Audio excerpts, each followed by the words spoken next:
नमस्कार दोस्तों, very good evening, Radhe Radhe, जय श्री कृष्ण। आप सभी का हार्दिक स्वागत, अभिनंदन आपके अपने यूट्यूब चैनल नरेश शर्मा।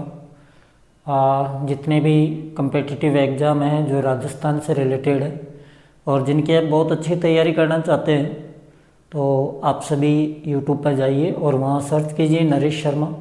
आपको फर्स्ट एड जो चैनल मिलेगा वहाँ मेरी खुद की प्रोफाइल पिक्चर लगी हुई है और आप वहाँ अपने YouTube चैनल को सब्सक्राइब करें, बेल आइकन है उसको ऑन करें ताकि सारे नोटिफिकेशन आप तक पहुँचे। आज हम एक बहुत बड़ी भर्ती को लेकर, ये YouTube चैनल है भी, सभी को लाइक और सब्सक्राइब करना है। आज हम एक भर्ती को लेकर यहाँ आपके बीच में चर्चा करेंगे और जो भर्ती की बात है, तृतीय श्रेणी, जिस भर्ती की मैं बात कर रहा हूँ भाई, उसका नाम है तृतीय श्रेणी अध्यापक सीधी भर्ती।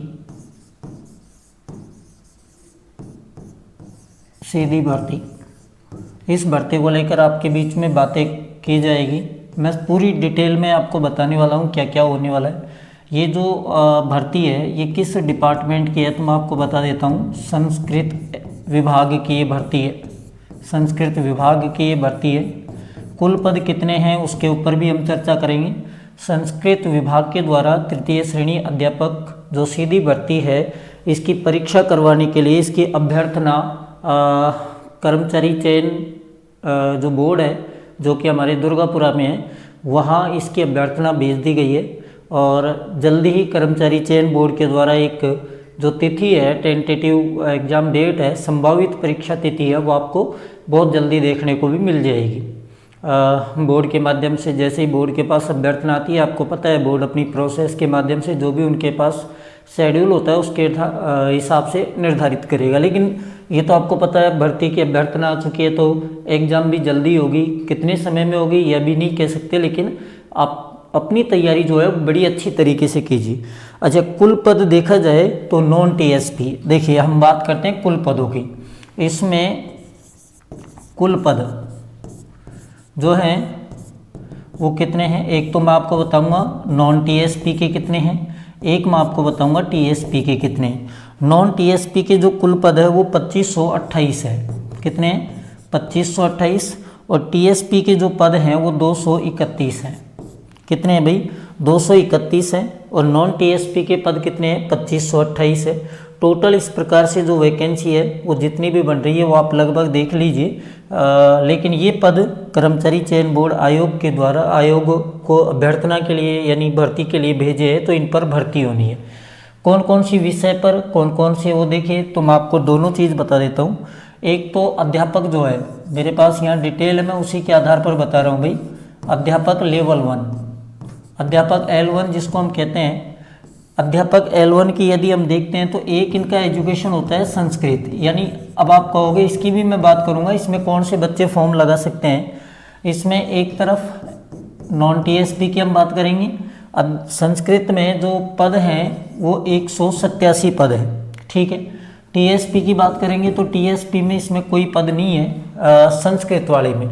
एक हम बात करते हैं अध्यापक L1 और ये होता है सामान्य। दोनों की बात करेंगे, कौन इसमें अप्लाई कर सकता है, कौन संस्कृत में अप्लाई कर सकता है, इसकी भी बात करेंगे। तो इसके जो पद हैं वो है 422 नॉन टीएसपी के, और टीएसपी के जो पद हैं वो है 27। ये बात हुई इसकी।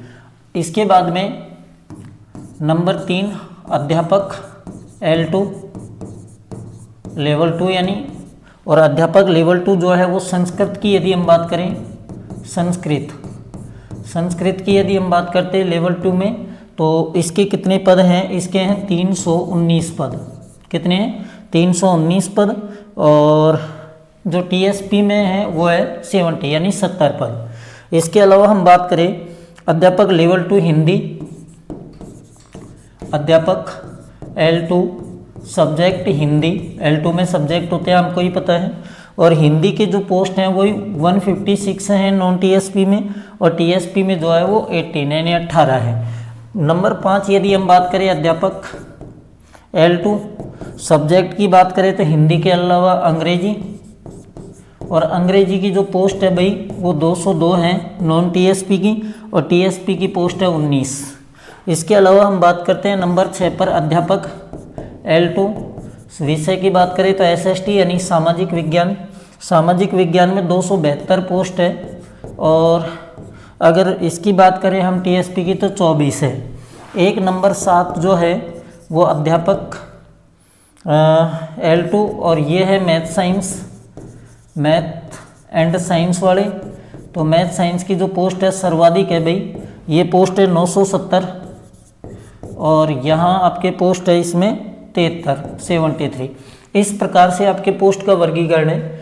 जो संस्कृत वाला डिपार्टमेंट है नहीं, इसमें बच्चे की क्वालिफिकेशन के लिए मैं बता दूं, उसके पास में जो 11वीं और 12वीं है, 11वीं 12वीं जो है वो संस्कृत से ही होनी चाहिए, ध्यान रखना। और जो बीएड होती है वो डीएड होती है, DLED जिसको आप कहते हैं, वो उसमें भी एक संस्कृत होता है, संस्कृत सब्जेक्ट इसमें होना कंपलसरी है। जबकि सामान्य में ऐसा कुछ नहीं है, वो जनरल व्यक्ति भी उसमें फॉर्म लगा सकता है। तो फिर आगे विषय की तो आपको पता है, जिनके पास संस्कृत होगी वो संस्कृत लेंगे, जिनके पास हिंदी होगी वो हिंदी चूज करेंगे L2 में, अंग्रेजी होगी तो अंग्रेजी चूज करेंगे। ये थोड़ा एक डिफरेंसेस है जो आपको पता होना चाहिए। यहाँ तक आई थिंक आपको पोस्ट के बारे में सब कुछ पता लग गया होगा। आपके पास सोशल मीडिया के माध्यम से नोटिफिकेशन भी आ गया होगा, तो मुझे पता है कि आपको पोस्टों के बारे में तो पहले से ही सारी चीज़ों का अवगत है।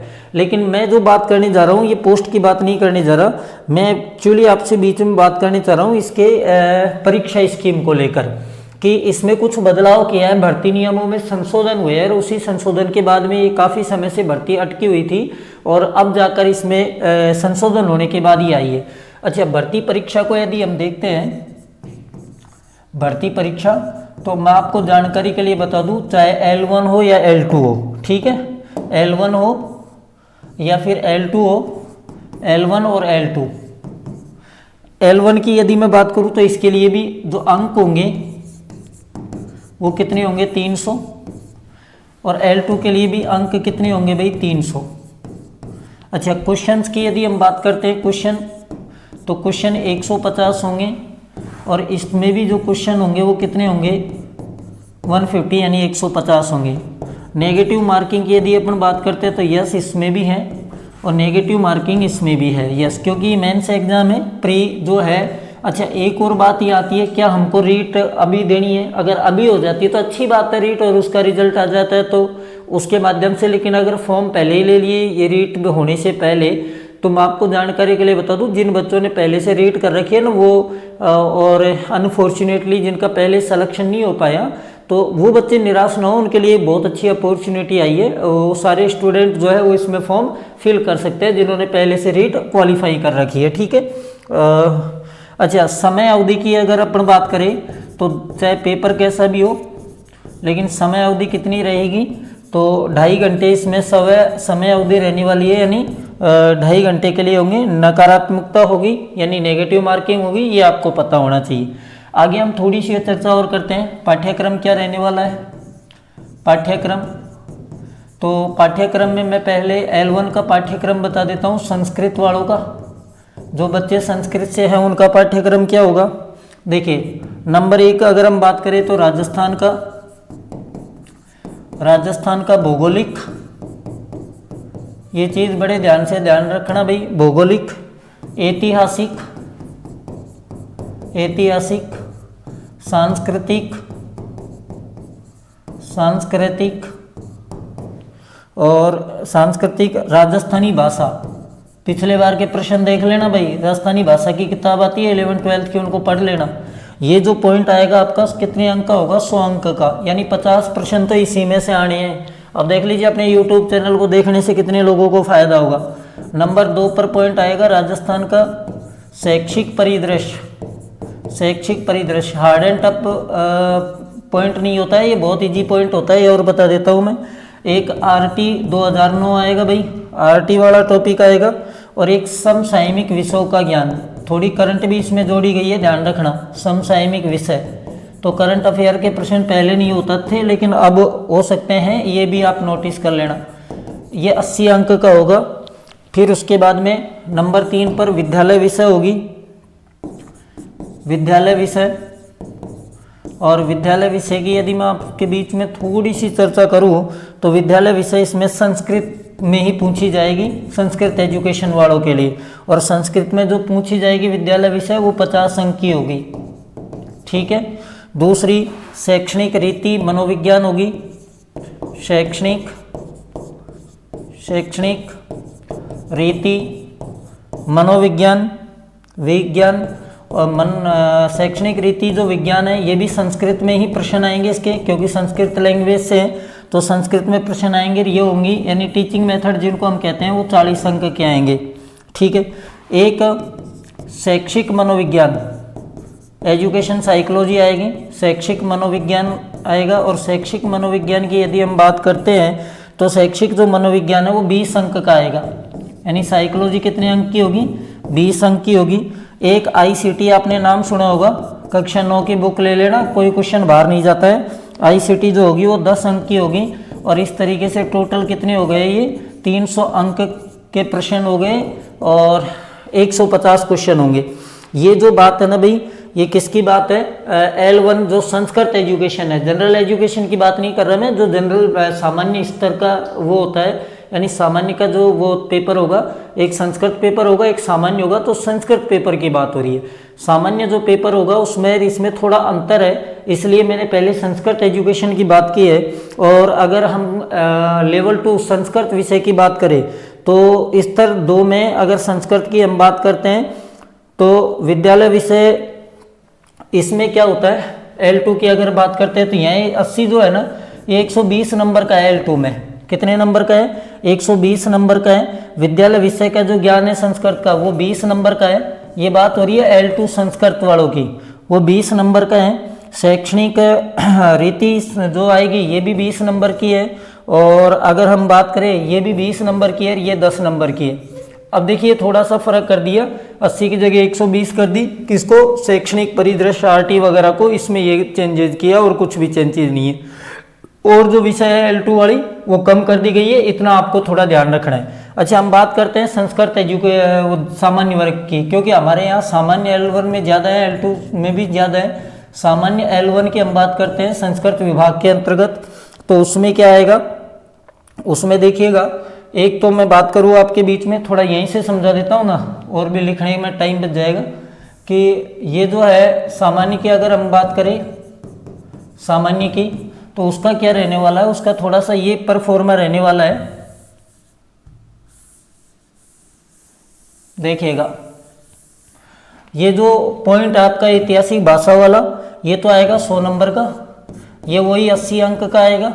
ये दो चीज़ तो एकदम क्लियर होगी, 180 अंक के तो यही हो गए। अच्छा, विद्यालय विषय यहाँ शामिल हो जाते हैं, क्या शामिल हो जाते हैं, यहाँ विद्यालय विषय शामिल हो जाते हैं यहाँ पर। और आप कहोगे किस तरीके से, तो विद्यालय विषयों की यदि हम बात करते हैं ना, तो कौन कौन से विद्यालय विषय शामिल होते हैं, देखिएगा।